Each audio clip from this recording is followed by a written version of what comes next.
How to load dataset in Google Colab.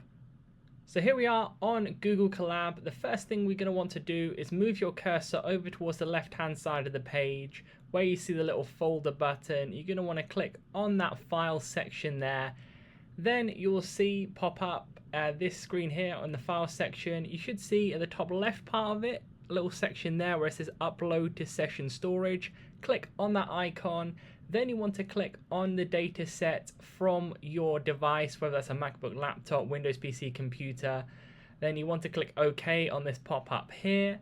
Then what's going to happen is going to load the data set in there. What you want to do is press the three little dots and click copy path.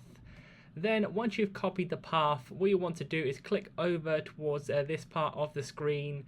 And then what you want to do is paste in there. So you can use the keyboard shortcut to paste in. And then you just click enter. You can click the little button there as well for it to like run. And then if you have a proper data set, which I don't right now, then that will be uploaded to Google Colab. So leave a like on the video if it helped. Subscribe for more helpful videos.